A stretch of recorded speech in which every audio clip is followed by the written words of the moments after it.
Hello प्यारे बच्चों, कैसे हैं आप लोग? आई होप बहुत अच्छे होंगे और बहुत अच्छे से पढ़ाई कर रहे होंगे। आप लोगों को क्लासेस समझ में आ रहा होगा और आप लोगों को बहुत ही अच्छा लग रहा होगा क्वेश्चन को सॉल्व करके। बहुत ही बेहतरीन प्रश्न है आपके लिए और डेली प्रश्न आपके लिए बहुत ही अच्छे हैं।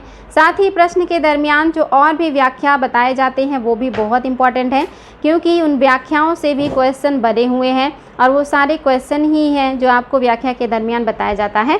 तो आप लोग व्याख्या को भी बहुत ध्यान से सुने, वेरी वेरी इंपॉर्टेंट रहता है बच्चों। चलिए शुरुआत करते हैं बच्चों आज के प्रश्न का।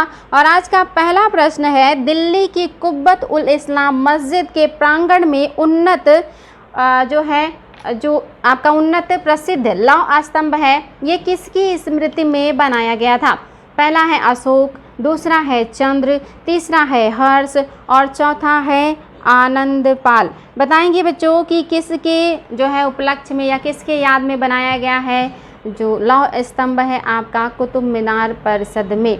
और ये भी आपके लिए काफ़ी बेहतरीन क्वेश्चन है और ये आपके लिए आसान भी होना चाहिए बच्चों, क्योंकि ये नॉर्मल सा क्वेश्चन है जो मैक्सिमम क्वेश्चन मतलब मैक्सिमम एग्जाम में पूछा जाता है। आई होप बच्चों आपने आंसर ढूंढ लिया होगा। आपका आंसर नंबर 2 बिल्कुल करेक्ट है। चंद्र के लिए या कहिए उन्हीं की स्मृति में बनाया गया है। और ये चंद्र कौन थे इसका कोई ऐतिहासिक प्रमाण नहीं है। बहुत सारे इतिहास कहते हैं ये चंद्रगुप्त द्वितीय हैं, चंद्रगुप्त द्वितीय को मानते हैं बहुत सारे इतिहासकार, ये बात याद रखेंगे। इसके अलावा दिल्ली का जो कुब्बत उल इस्लाम मस्जिद है ये किसने बनवाया है? तो कुतुबुद्दीन ऐबक ने बनवाया था कुब्बत उल इस्लाम मस्जिद। साथ ही कुतुब मीनार, 2.5 दिन का झोपड़ा, ये सब बनवाया है कुतुबुद्दीन ऐबक ने। वेरी वेरी इंपॉर्टेंट है बच्चों, याद रखेंगे। आपके लिए ये सारे पॉइंट्स आपको पता होना चाहिए। और ये उन्होंने किसकी याद में जो है बनवाया था? कुब्बत उल इस्लाम मस्जिद किसके याद में बनाया था उन्होंने या किसको समर्पित किया था? कमेंट बॉक्स में क्वेश्चन का आंसर दीजिएगा। बहुत ही बढ़िया क्वेश्चन है, ये भी एग्जाम में आ चुका है। नेक्स्ट क्वेश्चन है, कौन सा राजवंश हूणों के आक्रमण से अत्यंत विचलित हुआ था?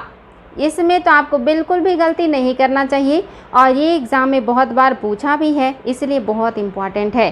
पहला है मौर्य साम्राज्य, दूसरा है कुषाण साम्राज्य, तीसरा है गुप्त साम्राज्य, चौथा है शुंग साम्राज्य। आपको बताना है बच्चों, वेरी वेरी इंपॉर्टेंट है कि कौन से साम्राज्य को हूणों ने क्षति पहुंचाई थी और ये बहुत ही इम्पॉर्टेंट है। आई होप आपको आंसर पता चल चुका होगा कि कौन सा वो साम्राज्य है। हमने इसके बारे में पहले भी बहुत अच्छे से विस्तार पूर्वक डिस्कशन किया है कि ये गुप्त साम्राज्य है।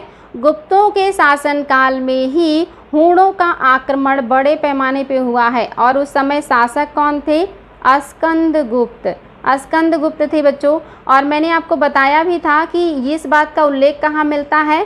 तो भीतरी स्तंभ में। और कहाँ पे मिलता है? भीतरी के अलावा मिलता है जूनागढ़ में। जूनागढ़ और जो आपका भीतरी है इसी में मिलता है इस बात का उल्लेख कि स्कंदगुप्त ने हूणों को पराजित किया था। स्कंदगुप्त के शासनकाल में हूणों ने आक्रमण किया था। इसके अलावा अगर बात आएगा कि शकों का आक्रमण किसके समय में हुआ, ये भी गुप्तों के शासनकाल में हुआ और उस समय जो राजा हैं वो हैं चंद्रगुप्त द्वितीय। याद रखेंगे, चंद्रगुप्त द्वितीय।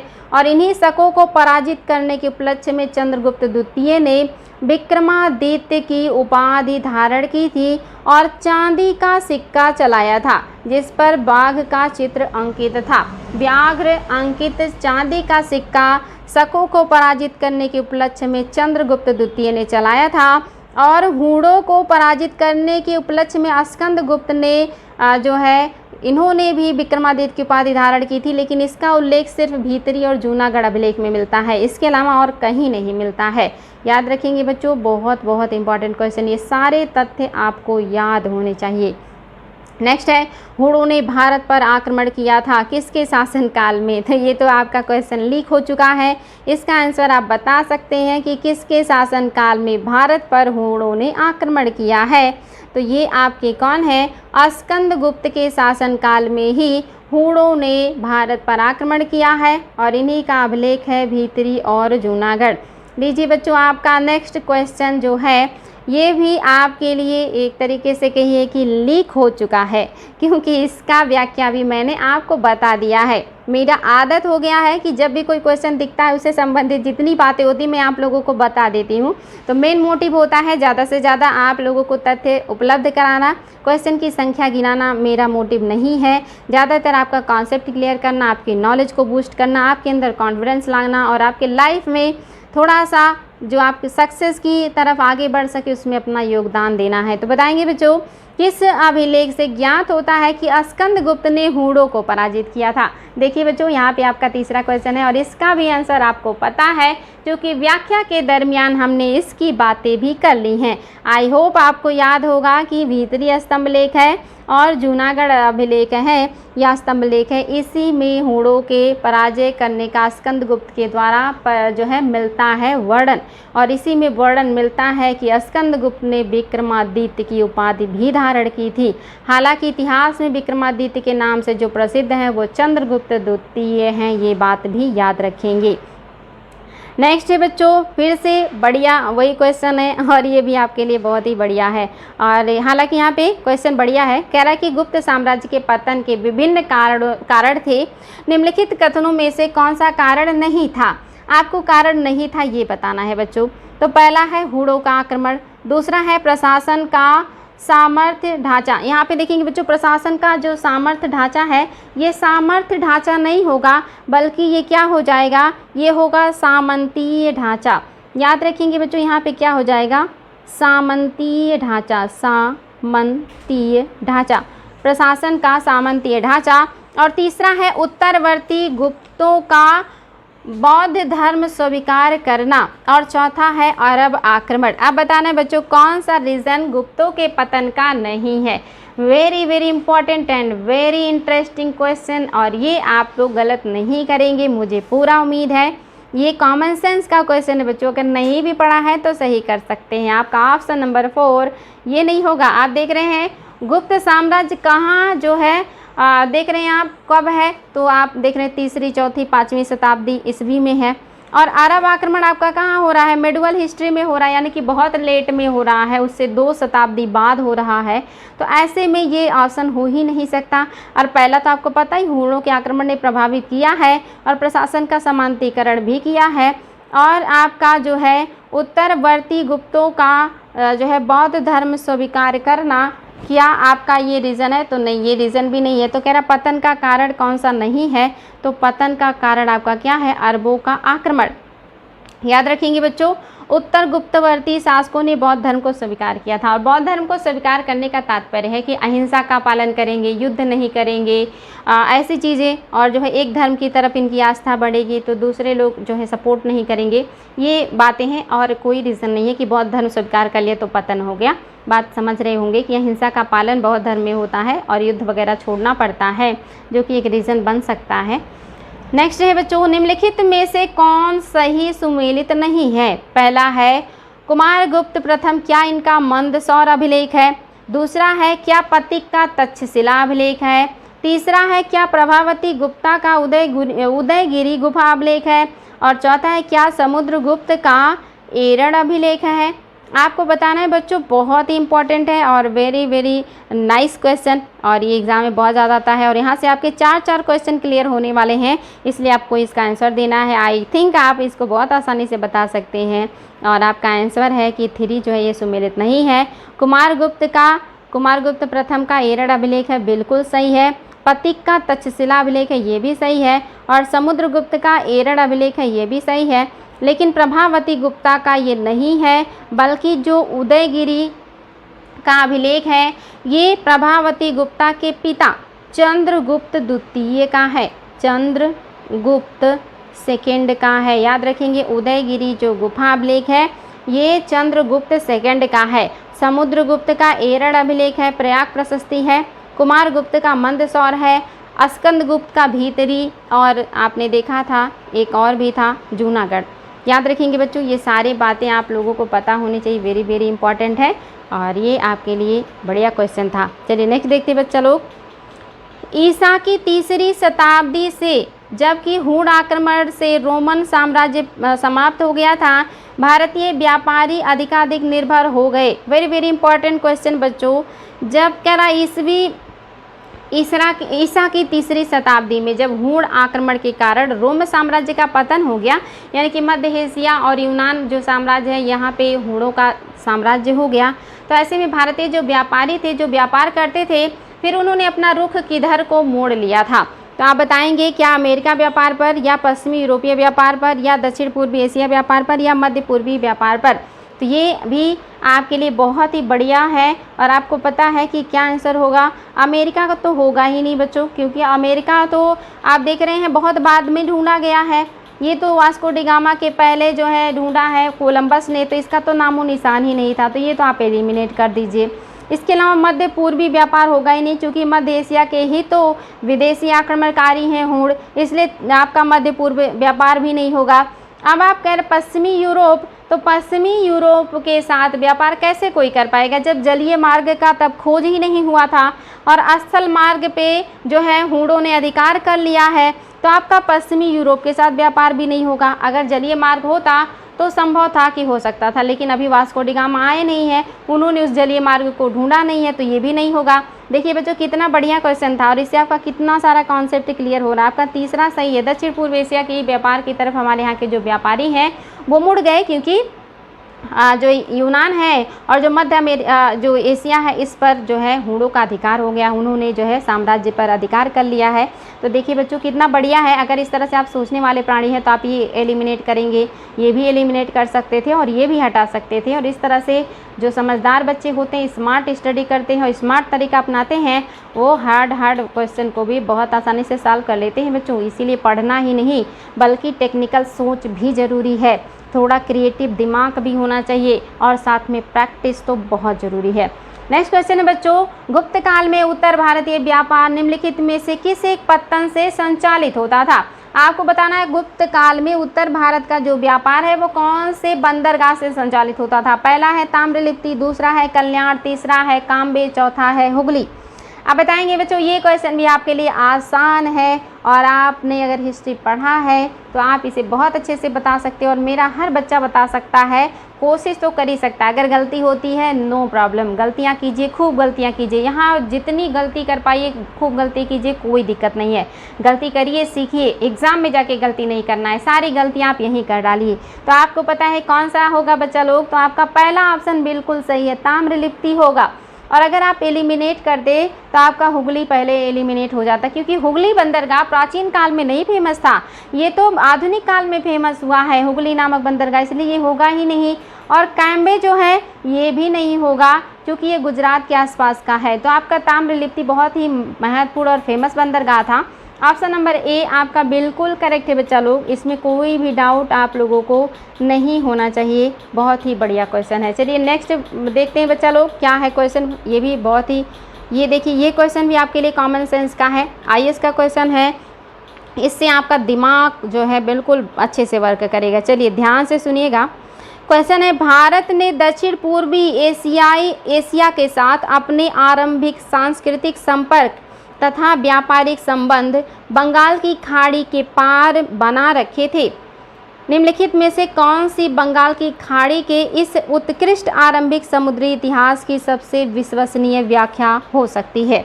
यहाँ कह रहे हैं कि भारत के जो लोग हैं इन्होंने दक्षिण पूर्व एशिया के साथ अपने आरंभिक यानी कि शुरुआती सांस्कृतिक और व्यापारिक संपर्क बनाया था। ये संपर्क बनने के लिए कौन सा कारण जिम्मेदार था, कौन सा कारण सबसे सही है, यानी कि इसमें लगभग सभी कारण हो सकते हैं लेकिन सबसे ज़्यादा सटीक जो कारण था, जो हमारा व्यापार और हमारे सांस्कृतिक जो संपर्क है वो दक्षिण पूर्व एशिया के साथ बढ़ा, वो सबसे मजबूत और ठोस कारण क्या था। पहला ऑप्शन है, प्राचीन काल तथा मध्यकाल में भारत के पास दूसरों की तुलना में अति उत्तम पोत निर्माण तकनीक उपलब्ध थी, क्या ये रीज़न था। दूसरा, इस उद्देश्य के लिए दक्षिण भारतीय शासकों ने व्यापारियों, ब्राह्मणों, पुजारियों और बौद्ध भिक्षुओं को सदा संरक्षण दिया, कि ये लोग जाएं और प्रचार प्रसार करें, व्यापार करें, क्या ये सही है? तीसरा है बंगाल की खाड़ी में चलने वाली मानसूनी हवाओं ने समुद्री यात्राओं को सुगम बना दिया था। और चौथा है इस संबंध में प्रथम तथा द्वितीय दोनों विश्वसनीय व्याख्या हो सकती है। अब आप बताएंगे बच्चों, मुझे पता है कि आप लोग इसमें फंसेंगे, अगर आपने नहीं पढ़ा है तो पक्का आप लोग इसमें फंसने वाले हैं। अब आप बताएंगे बच्चा लोग कौन सा रीज़न था जिसकी वजह से दक्षिण पूर्व एशिया के साथ व्यापार और संपर्क यानी कि सांस्कृतिक संपर्क बढ़ा था। तो याद रखेंगे बच्चों, इसके लिए जो सही ऑप्शन है यह ऑप्शन नंबर 3 है। बंगाल की खाड़ी में चलने वाली मानसूनी हवाओं ने समुद्री यात्रा को सुगम बना दिया था, इसीलिए साहित्यिक, सांस्कृतिक और व्यापारिक जो चीज़ें हैं इनको बहुत ज़्यादा बढ़ावा मिला। बड़े संख्या में लोग व्यापार करने भी गए और धर्म का प्रचार प्रसार करने गए, संस्कृति का प्रचार प्रसार भी करने गए थे।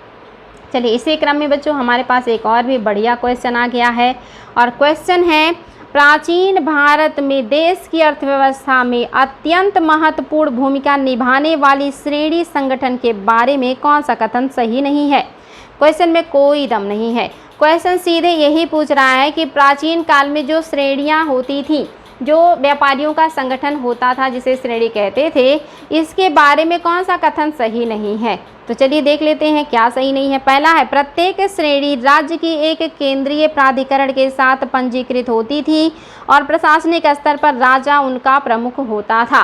क्या ये बात सही है? दूसरा है श्रेणी ही वेतन, काम करने के नियम, मान और कीमतें को सुनिश्चित करता था। क्या ये पॉइंट सही है? और तीसरा है श्रेणी का अपने सदस्यों पर न्यायिक अधिकार होता था। अब आपको बताना है बच्चों कि कौन सा आपका ऑप्शन है जो कि करेक्ट है। तो चलिए बच्चों मैं आपको दे रही हूँ कि कौन सा आपको बताना है कौन सा सही नहीं है। सही नहीं है बताना है बच्चों, यानी कि इसमें जो है सत्य नहीं है ये बताना है। अब तीनों में से आपको ऑप्शन की ज़रूरत नहीं, 3 ऑप्शन है बच्चों, इसमें से कोई एक गलत है, ये तो आपको पता चल गया है। तो आप बता दें कि कौन सा गलत है। और अगर आपने श्रेणियों के बारे में स्टडी किया है या जानते हैं और आपने अच्छे से क्लासेस को, डिटेल क्लास को पढ़ा है तो गलती नहीं करेंगे, और अगर नहीं पढ़ा है तो कोई बात नहीं, आज के बाद फिर गलती नहीं करेंगे। आपका पहला जो है यही गलत हो गया।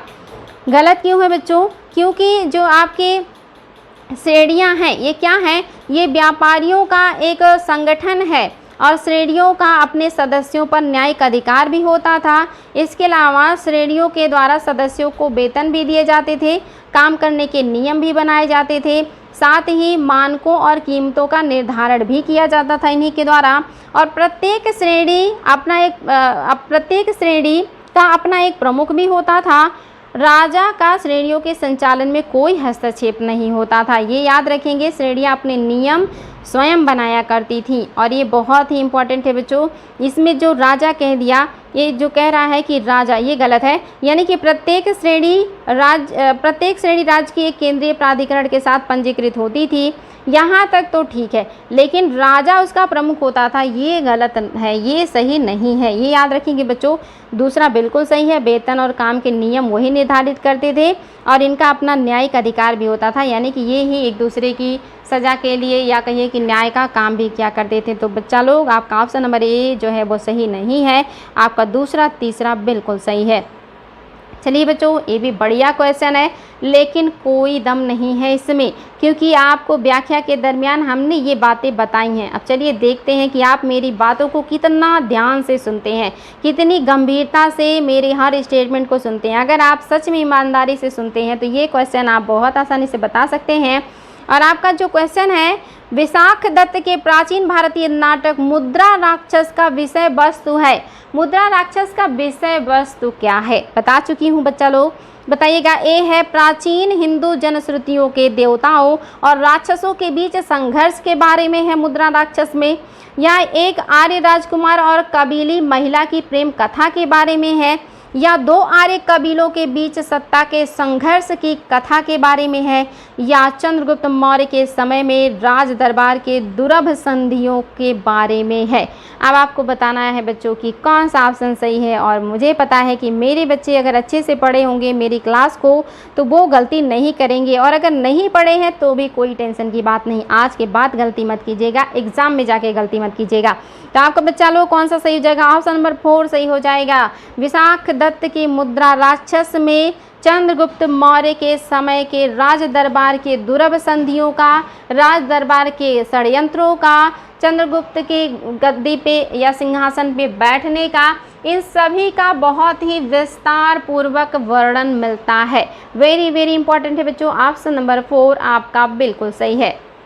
नेक्स्ट है बच्चों, निम्नलिखित में से कौन गुप्त काल में अपनी आयुर्विज्ञान विषय के लिए जाना जाता था? कौन है जो गुप्त काल से जुड़ा है और वो आयुर्वेदिक विज्ञान से जुड़ा हुआ है? पहला है सौल्मिक, दूसरा है शूद्रक, तीसरा है शौनक, चौथा है शूद्रक, और आपका पांचवा है, एक और ऑप्शन ले लीजिए, धनवंतरी। धनवंतरी। अब आपको कूट में बताना है बच्चों, ए में है पहला, दूसरा, बी में है दूसरा, तीसरा और चौथा, सी में है केवल पांचवा, और डी में है कोई नहीं। कोई नहीं बताएंगे बच्चों, कोई नहीं। डी में है कोई नहीं। अब बताएंगे बच्चा लोग कि कौन कौन है जो गुप्त काल के चिकित्सक हैं? क्या धन्वंतरी गुप्त काल से हैं? क्या सुश्रुत गुप्त काल से हैं? क्या शौनक गुप्त काल से हैं? क्या आपको बताना है कि सौल्मिक गुप्त काल से है? क्या शूद्रक गुप्त काल से है? क्या ये सारे लोग चिकित्सा से जुड़े हुए हैं? क्या ये लोग चिकित्सा से जुड़े हैं? वेरी वेरी इंपॉर्टेंट बच्चों, बहुत आसान है, आपके लिए मुश्किल नहीं होना चाहिए। आपको पता है कि गुप्त काल में कौन जो है चिकित्सा से जुड़ा है। पहले तो एलिमिनेट करते हैं। सौल्मिक जो है ये गुप्त काल के तो हैं, लेकिन ये क्या हैं? ये नाटककार हैं। नाटककार हैं, नाटककार हैं बच्चों सौल्मिक। शूद्रक को भी आप जानते हैं, ये भी क्या है? ये भी नाटककार हैं। आपको पता है अगर ये नाटककार हैं तो ये चिकित्सक तो हो ही नहीं सकते। अब चलिए देख लेते हैं बाकी है शौनक और सुश्रुत। शौनक और सुश्रुत है, और आपका पांचवा ऑप्शन मैंने बताया था धनवंतरी। धनवंतरी। तो बच्चों अब आपको बताना है, तो आपको पता है कि जो शौनक हैं ये भी आपके क्या हैं? ये भी नहीं होंगे। और आपका जो सुश्रुत है, आपको पता है ये चिकित्सक तो हैं, लेकिन ये भी जो है बहुत पहले यानी कि 6ठी शताब्दी ईसा पूर्व में है, गुप्त काल में नहीं है। गुप्त काल जो है वो कहाँ है? वो तो ईसवी सन में है। और जो आपके शौनक और सौमिल्य हैं ये गुप्तकालीन नाटककार हैं। शौनक और सौमिल्य दोनों लोग गुप्त काल के नाटककार हैं। और आपका जो पांचवा ऑप्शन है यही सही है बच्चों। धन्वंतरी जो हैं यही आपके गुप्त काल के चिकित्सक हैं। ऑप्शन नंबर 5 आपका बिल्कुल सही है। चलिए बच्चों नेक्स्ट देखते हैं। Very very important question and very very जो है या कहिए कि कई बार एग्जाम में आया है। पहला आपका क्वेश्चन है, लीलावती के लेखक कौन थे? चलिए बच्चों बताइएगा। महावीराचार्य, हेमचंद्राचार्य, भास्कराचार्य, कालकाचार्य। कौन है जो लीलावती के लेखक हैं? आपको बताना है लीलावती के लेखक का नाम, और ये भी बताएंगे साथ में कि लीलावती किस विषय की किताब है। विषय का नाम बताएंगे, सब्जेक्ट भी बताएंगे इसका।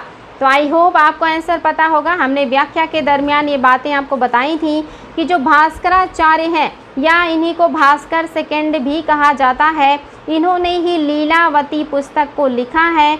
और लीलावती जो पुस्तक है ये आपकी गणित की पुस्तक है, और गणित में भी ये अंक गणित की पुस्तक है। एक दिन और भी मैंने इसकी व्याख्या बताई थी, लेकिन उस दिन मुझे अंक गणित याद नहीं आया था, तो मैंने उस दिन आपको कहा था रेखा गणित और बीज गणित के अलावा जो तीसरा गणित होता है उसकी पुस्तक है। उस दिन मुझे अंक गणित याद ही नहीं आ रहा था, बहुत जोर देने के बाद भी। तो आज बच्चों याद रखिएगा, ये आपके गणित की पुस्तक है, और गणित में भी ये अंक गणित का पुस्तक है। भास्कर सेकंड या भास्कराचार्य ने इसको लिखा है। नेक्स्ट क्वेश्चन है बच्चों, निम्नलिखित में से किसका प्राचीन भारत के आयुर्वेद शास्त्र से संबंध नहीं है? इसमें से कौन है जो आयुर्वेद शास्त्र से संबंधित नहीं है? ये तो बहुत ईजी हो गया आपके लिए, क्योंकि ये तो हमने पहले ही आपको व्याख्या के दरमियान बता दिया है। तो आपको पता चल चुका है कि भास्कराचार्य और भास्कर सेकंड जो है, अभी मैंने बताया कि ये जो है गणित के विशेषज्ञ हैं, गणित के विशेषज्ञ हैं, इसलिए आपके यही नहीं होंगे। चरक आपको पता ही है कि ये काफ़ी जो है फेमस चिकित्सक हैं। सुश्रुत जो है शल्य चिकित्सा के जो है फेमस चिकित्सक हैं, इन्हें ऑपरेशन वगैरह करना आता था। ये गठिया का, मोतियाबिंद का, ऐसी चीज़ों का ऑपरेशन किया करते थे। धन्वंतरी को अभी बताया कि गुप्त काल के ये चिकित्सक हैं। इसके अलावा एक और नाम याद रखिएगा, जीवक। जो जीवक हैं ये जो है बिंबिसार के दरबार में रहते थे और ये भी क्या है, चिकित्सक हैं। तो इतने चिकित्सक आप देख लीजिए, धन्वंतरी, चरक, सुश्रुत और जीवक, ये सारे आपके प्राचीन काल के चिकित्सक हैं जिन्होंने चिकित्सा के क्षेत्र में अद्भुत काम किया था, बेहतरीन जो है औषधियों को ढूंढा था। नेक्स्ट बच्चों, प्राचीन भारत में हुई वैज्ञानिक प्रगति के संदर्भ में कौन सा कथन है जो सही नहीं है। क्वेश्चन को बड़ा देख करके घबराइएगा नहीं, कोई दम नहीं है, बहुत आसान क्वेश्चन है। आपको बताना है प्राचीन भारत के में हुई वैज्ञानिक प्रगति के बारे में कौन सा कथन है जो कि सही नहीं है। और मैंने आर्ट एंड कल्चर में प्राचीन काल में जो वैज्ञानिक प्रगति हुई थी उसके बारे में बहुत ही विस्तार पूर्वक बताया है। आप लोग उसको देख के अपनी नॉलेज को बढ़ा सकते हैं। पहला ऑप्शन है, प्रथम ईस्वी के विभिन्न प्रकार के विशिष्ट शैल औजारों का उपयोग आम हो गया था। क्या प्रथम ईस्वी के में विभिन्न प्रकार के शैल औजारों का उपयोग आम बात थी। दूसरा है, तीसरी शताब्दी के आरंभ में मानव शरीर के आंतरिक अंगों का प्रत्यारोपण शुरू हो गया था। क्या ये बात सही है बच्चों कि तीसरी शताब्दी के आरंभ में मानव के शरीर के जो आंतरिक अंग हैं उनका प्रत्यारोपण, यानी कि एक व्यक्ति के शरीर से निकाल करके दूसरे व्यक्ति के शरीर में फिट किया जाने लगा था। क्या ये सही है। तीसरा है, 5वीं शताब्दी के कोण के ज्या का सिद्धांत ज्ञात था। और चौथा है, 7वीं शताब्दी ईस्वी के चक्रीय चतुर्भुज का सिद्धांत ज्ञात हो गया था। आपको थोड़ा सा ये डरावना लग रहा होगा बट डरिएगा नहीं। जो आपके पास मैं देखिए आपको मैं दे रही हूँ कूट की सहायता से आंसर बताएंगे तो बहुत आसानी से बता लेंगे। ए में है बच्चों पहला और दूसरा, बी में है तीसरा और चौथा, सी में है पहला, तीसरा और चौथा, और डी में है सभी। तो बताएंगे बच्चों कि कौन सा हो जाएगा। तो देखिए बच्चों कितना बढ़िया है। आप देख रहे हैं तीसरी शताब्दी के आरंभ में मानव शरीर के आंतरिक अंगों का प्रत्यारोपण शुरू हो गया था। क्या ये संभव है कि इतने साल पहले ही शरीर के आंतरिक अंगों का प्रत्यारोपण शुरू हो जाए, जब सर्जरी जैसी जब अल्ट्रासाउंड या एक्सरे या इस तरह की कोई व्यवस्था नहीं थी, उस समय प्रत्यारोपण करना आसान नहीं था। इसलिए आपका दूसरा नहीं होगा। और अगर दूसरा नहीं होगा, बहुत ही आसान है ये, तो आपका ए भी नहीं होगा यानी कि पहला नहीं होगा, और आपका डी भी नहीं होगा। अब आपको तीसरे और चौथे यानी कि बी और सी में से ही केवल ढूंढना है। तो आपका बाकी सारे कथन सही हैं। ऑप्शन नंबर सी आपका सही है कि 7वीं शताब्दी ईस्वी के चक्रीय चतुर्भुज का सिद्धांत ज्ञात था और 5वीं शताब्दी के कोण के ज्या का सिद्धांत भी ज्ञात था। और साथ ही आप देखेंगे पहला भी सही है कि प्रथम ईस्वी के विभिन्न प्रकार के विशिष्ट शैल औजारों का उपयोग आम था, क्योंकि सुश्रुत वगैरह बहुत पहले से ही शल्य चिकित्सा में माहिर थे। ऑपरेशन वगैरह करना इन्होंने शुरू कर दिया था और ऑपरेशन के तरह तरह के औजारों से परिचित थे। नेक्स्ट बताइएगा बच्चों, गुप्तकालीन रजत मुद्रा का नाम क्या है। गुप्त काल में जो रजत मुद्रा जारी की गई थी आपको उसका नाम बताना है। क्या वो दिनार था, दूसरा है क्या वो रुपया था यानी कि रूपक था, या निस्क था, या बयाना था। तो ये भी बच्चों बहुत ही आसान है, आप इसको बहुत अच्छे से बता सकते हैं कि गुप्त काल में जो चांदी का सिक्का था इसको किस नाम से जानते थे। वेरी वेरी इंपॉर्टेंट क्वेश्चन है, बहुत ज़्यादा एग्जाम में आता भी है ये। तो आपको पता होगा कि जो आपका निस्क है ये तो होगा नहीं, वैदिक काल में गले का सोने का आभूषण है और उत्तर वैदिक काल में सोने का सिक्का है तो सोना है। दिनार भी आप जानते हैं हमेशा सोने का ही होता है तो दिनार भी नहीं होगा। अब रूपक और बयाना में अगर आपको कन्फ्यूज़न हो रहा है तो बिल्कुल मत होइएगा। रूपक जो है ये आपका चांदी का सिक्का था। ऑप्शन नंबर 2 आपका बिल्कुल करेक्ट हो जाएगा। नेक्स्ट क्वेश्चन है बच्चों, नेक्स्ट बताइएगा आपका 16 नंबर का क्वेश्चन नंबर 16 कह रहा है गुप्त काल में लिखित संस्कृत नाटकों में स्त्री और शूद्र बोलते थे। देखिए बच्चों, ये भी मैंने व्याख्या के दरमियान बताया है। अभी आपके लिए एक और टेस्ट है कि आपने मेरी बातों को गंभीरता से लिया है या नहीं। अगर गंभीरता से लिया है तो ये क्वेश्चन बहुत आसानी से सॉल्व कर लेंगे, अगर गंभीरता से नहीं लिया है तो फिर से मेहनत करना पड़ेगा। इसीलिए बोलते हैं कि बातों को ध्यान से सुने और नोट जरूर करें। तो बताएं, गुप्त काल में लिखित संस्कृत नाटकों में स्त्री और शूद्र क्या बोलते हैं? संस्कृत बोलते थे, प्राकृत बोलते थे, पाली बोलते थे या सौर सैनी बोलते थे? तो बताएंगे बच्चों क्या बोलते थे। वेरी वेरी इंपॉर्टेंट, आपको पता होना चाहिए। मैंने व्याख्या के दरमियान बताया था कि ये लोग क्या बोलते थे, ये लोग प्राकृत बोलते थे। संस्कृत इतना क्लिष्ट था, शूद्रों को पढ़ने का अधिकार ही नहीं था, वो संस्कृत कैसे बोलेंगे, तो इसलिए आपका संस्कृत तो हो ही नहीं सकता बच्चों। तो आपका ऑप्शन नंबर 2 सही है, प्राकृत बोलते थे स्त्री और जो हैं शूद्र। नेक्स्ट बच्चों, गुप्त काल में भूमि राजस्व की दर क्या थी? गुप्त काल में भूमि राजस्व का दर क्या था? ये क्वेश्चन भी एग्जाम में बहुत ज़्यादा आता है। क्या ये उपज का चौथा भाग था, या उपज का छठा भाग था, या उपज का 8वां भाग था, या उपज का आधा भाग था? आपको बताना है बच्चों कि कौन सा ऑप्शन है जो कि सही है, और ये बहुत ही इम्पॉर्टेंट है और ये आपको पता भी होना चाहिए। तो ये आप देखेंगे, चाहे गुप्त काल पूछे या प्राचीन काल पूछे या पूछे कि धर्मशास्त्रों के अकॉर्डिंग, सबका आंसर एक होगा, उपज का 1/6 भाग। उपज का छठा भाग ही भू राजस्व के रूप में लिया जाता था, प्राचीन काल में भी, गुप्त काल में भी और धर्मशास्त्रों के अनुसार भी। चाहे गुप्त काल के अनुसार पूछे या धर्मशास्त्रों के अनुसार पूछे, या कहे कि हिंदू विधि के अनुसार, या कहे प्राचीन काल में, इन सब का एक आंसर होगा 16। वेरी वेरी इंपॉर्टेंट है बच्चों, ये क्वेश्चन बार बार एग्जाम में आया है, सिर्फ शब्द बदल दिए जाते हैं, आंसर वही रहता है। नेक्स्ट है बच्चों आपका धर्मशास्त्रों में भू राजस्व का दर। देखिए अभी मैंने आपको बताया, धर्मशास्त्र हो या मनुस्मृति हो या आपका जो है गुप्त काल हो या प्राचीन काल हो, सबका क्या हो जाएगा 1/6 भाग। ऑप्शन नंबर 3 आपका सही हो जाएगा बच्चों, इसको ध्यान देंगे। वेरी वेरी इंपॉर्टेंट क्वेश्चन है और ये आपके लिए आसान हो गया होगा। ये व्याख्या के दरमियान मैं आप लोगों को सारी बातें बता देती हूँ, इसलिए क्वेश्चन लीक हो जाता है। चलिए नेक्स्ट बताइएगा, किस प्रकार की भूमि को अपृहत कहा जाता था? कौन से भूमि को अपृहत कहा जाता था बच्चों? पहला है बिना जुती हुई जंगली भूमि, दूसरा है सिंचित भूमि को, तीसरा है घने जंगल को, या आपके जुते हुए भूमि को। तो देखिए बच्चों, बहुत सारे क्वेश्चन का जो जवाब होता है वो क्वेश्चन में ही छिपा होता है।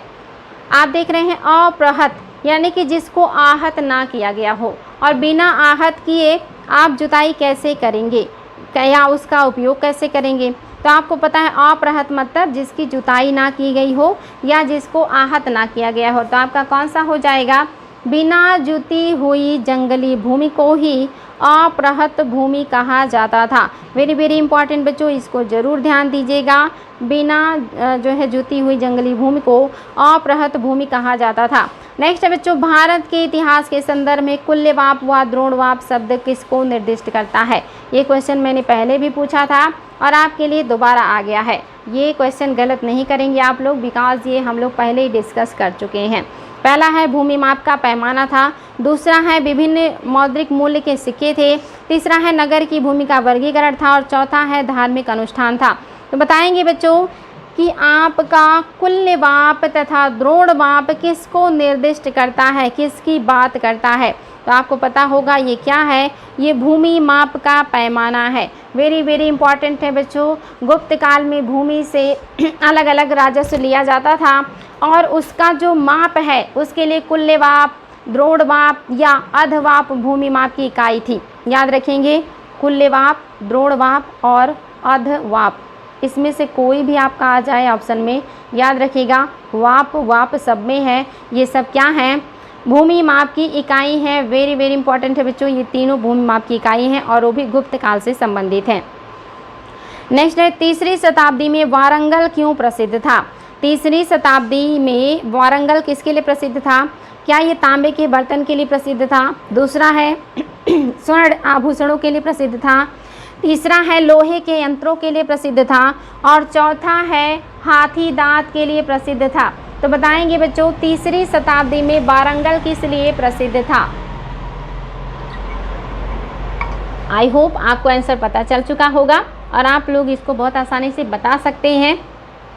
आपका कौन सा सही हो जाएगा बच्चों? ऑप्शन नंबर 3 आपका बिल्कुल सही है। लोहे के यंत्र और उपकरण के लिए, लोहे के यंत्र और उपकरण के लिए जो आपका वारंगल है ये प्रसिद्ध था आपका 3री शताब्दी में। नेक्स्ट क्वेश्चन है बच्चों आपका, और ये भी काफ़ी इंपॉर्टेंट क्वेश्चन है, चलिए ध्यान दीजिएगा। क्वेश्चन है प्राचीन भारतीय गुप्त राजवंश के समय के संदर्भ में नगर, घंटाशाला, कदुरा तथा चौल किस लिए विख्यात था? आपको ये क्वेश्चन बताना है, और ये अभी पिछले 1-2 वर्षों पहले यानी कि काफ़ी लेटेस्ट क्वेश्चन है, और जो है आयोग का, जो कि IAS में क्वेश्चन आया था, इसलिए आपको ये पता होना चाहिए। काफ़ी इंपॉर्टेंट है ये क्वेश्चन कि प्राचीन भारतीय जो है काल में, या कहिए प्राचीन भारतीय गुप्त राजवंश के समय में नगर क्या था, और साथ ही घंटाशाला क्या था, कदुरा क्या था और चौल क्या था? क्या ये विदेशी व्यापार करने वाले बंदरगाह थे, या ये शक्तिशाली राज्यों की राजधानियाँ थीं, या ये उत्कृष्ट प्रस्तर कला तथा स्थापत्य से संबंधित स्थान हैं, या बौद्ध धर्म के महत्वपूर्ण तीर्थ स्थल हैं? तो बताएंगे बच्चों कौन सा आपका सही आंसर होगा। आई होप आपने क्वेश्चन देखा होगा, ये IAS 2020 का क्वेश्चन है, काफ़ी लेटेस्ट प्रश्न है। अगर आप इससे अपडेट रहते हैं तो आपको इसका आंसर पता होगा कि ये सब क्या है। इसका ऑप्शन नंबर A बिल्कुल करेक्ट है। घंटाशाला, कदुरा तथा चौल गुप्त काल में बड़े बंदरगाह शहर थे, बड़े बंदरगाह शहर थे, याद रखेंगे, जहाँ से विदेशों से व्यापार किया जाता था। Very very important. और आपका जो घंटाशाला और कदुरा है ये पूर्वी तटीय शहर थे, और जो चौल है ये पश्चिमी तटीय बंदरगाह शहर था। याद रखेंगे बच्चों, वेरी वेरी इंपॉर्टेंट है। हो सकता है कभी ये भी पूछ ले कि जो आपका घंटाशाला और कदुरा है ये कहाँ का, किस तट का शहर है, तो ये भी याद रखेंगे, ये पूर्वी तट का शहर है, पूर्वी तट का शहर है, बंदरगाह शहर है। और जो चौल है ये पश्चिमी तट का शहर है, पश्चिमी तट का बंदरगाह शहर है, यानी कि ये विदेशी व्यापार करने वाले बंदरगाह नगर हैं। वेरी वेरी इंपॉर्टेंट है बच्चों, या इनको बंदरगाह भी कह सकते हैं।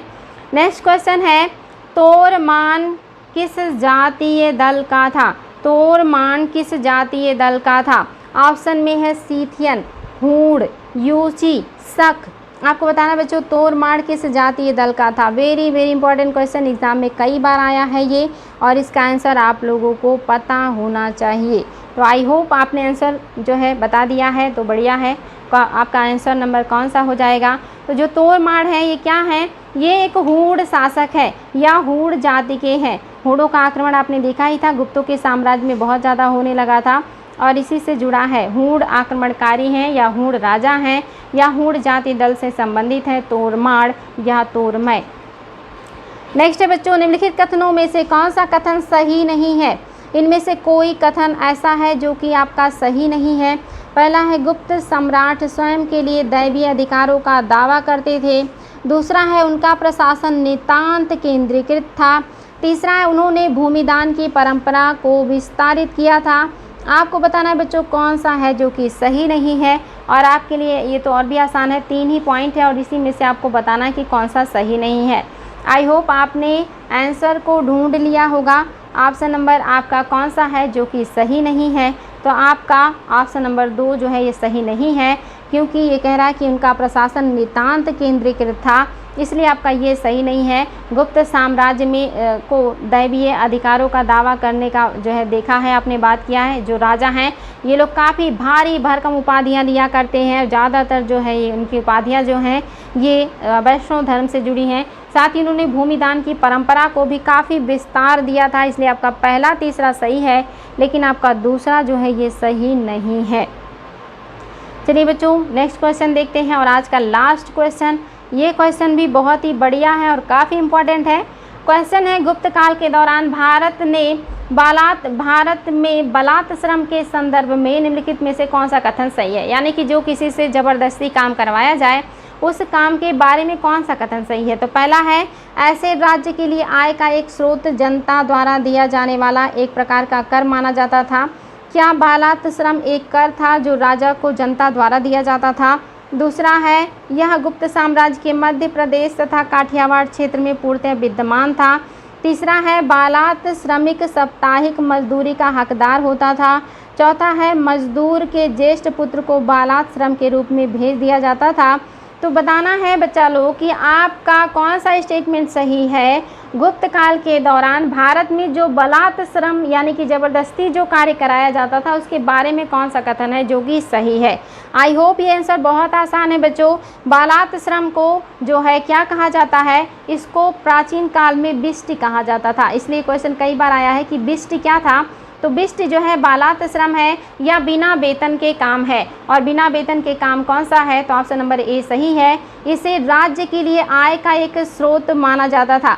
ये क्या है, राज्य के लिए एक स्रोत है जो जनता द्वारा दिया जाने वाला एक कर है। कर मतलब है कि यहाँ पे लोग अपना श्रम दान देते थे, अपने मेहनत के द्वारा राजा को जो है अपना एक तरीके से कहिए कि पैसे ना दे करके उनके यहाँ फ्री में काम करते थे, बेगार में काम करते थे, और फ्री में काम करने की वजह से ही इसको बिष्ट या बेगार कहा जाता है। बहुत इंपॉर्टेंट है बच्चों, ये आप लोगों को पता होना चाहिए, वेरी वेरी इंपॉर्टेंट है। एग्ज़ाम में कई बार आया है कि बिष्ट क्या था, या बिना पगार के या बिना जो है पैसे के जो काम करवाया जाता था लोगों के द्वारा वो क्या कहलाता था, तो वो बिष्ट कहलाता था। और ये बिना पगार के जनता के द्वारा राजा को दिया जाने वाला जो है एक योगदान था, जो कि वेरी वेरी इंपॉर्टेंट है। आई होप बच्चों आपको प्रश्न अच्छे लगे होंगे। ऐसे ही हम लोग डेली प्रैक्टिस करेंगे, और इतना बड़ा जो हिस्ट्री का पोर्शन है यहाँ से मैक्सिमम जितने पॉइंट एग्ज़ाम में क्वेश्चन आते हैं या आ सकते हैं उन सब को कवर करेंगे। और आप लोग किसी भी एग्ज़ाम में जा रहे होंगे तो बेझिझक जाएंगे और वहाँ पे हिस्ट्री के क्वेश्चन को सही करके आएंगे। तो आज के लिए इतना ही बच्चों, नेक्स्ट डे फिर मिलेंगे और भी बेहतरीन प्रश्नों के साथ। Thank you so much. शुभ रात्रि आप सभी को।